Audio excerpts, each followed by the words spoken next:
La maison des murmures, dans un petit village isolé, niché entre une forêt dense et une rivière sinueuse, se trouvait une vieille maison en pierre. Elle était abandonnée depuis des décennies, mais les habitants disaient qu'elle était vivante. Ils l'appelaient la maison des murmures. Personne n'osait s'approcher, surtout après la tombée de la nuit. Un jour, Luc, un jeune homme passionné par les légendes locales, décida de percer le mystère, ignorant les avertissements des villageois. Il prépara son sac avec une lampe torche, un carnet et une caméra. Il s'aventura dans la maison à la tombée du jour, juste avant que le soleil ne disparaisse derrière l'horizon. Dès qu'il franchit le seuil, une odeur de moisissure et de bois brûlé envahit ses narines. La lumière de sa lampe révélait des murs couverts de graffitis étranges, des symboles qui semblaient bouger à la lueur vacillante.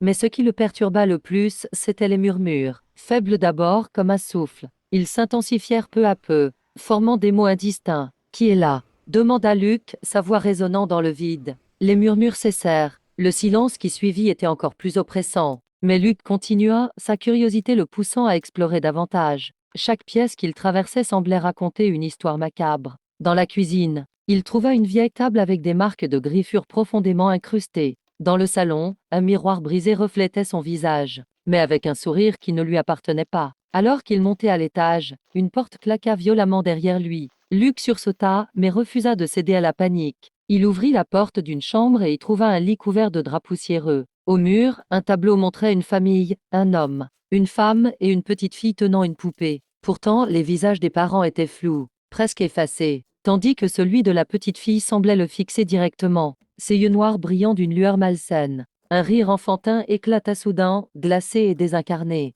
Luc recula, mais la porte derrière lui se ferma brusquement. La pièce s'assombrit. Sa lampe vacilla avant de s'éteindre complètement. Plongé dans le noir, il sentit une main froide effleurer son épaule. Il hurla, mais aucun son ne sortit de sa bouche. Les murmures reprirent, cette fois plus distincts, formant une phrase qui résonna dans son esprit. « Tu es l'un des nôtres maintenant. » Luc tenta de fuir, mais ses jambes refusaient de bouger. Une force invisible l'attira vers le tableau. La petite fille en sortit lentement, traînant sa poupée derrière elle. Ses yeux noirs semblaient absorber toute la lumière restante. Elle tendit une main vers lui. Lorsque les villageois ne virent pas Luc revenir, ils comprirent qu'il ne reviendrait jamais. Quelques jours plus tard, un curieux passant jeta un coup d'œil à la maison. Dans le tableau du salon, une nouvelle silhouette était apparue, un jeune homme, le visage tordu, par la terreur, se tenant derrière la petite fille. Et depuis ce jour, les murmures dans la maison semblent plus nombreux.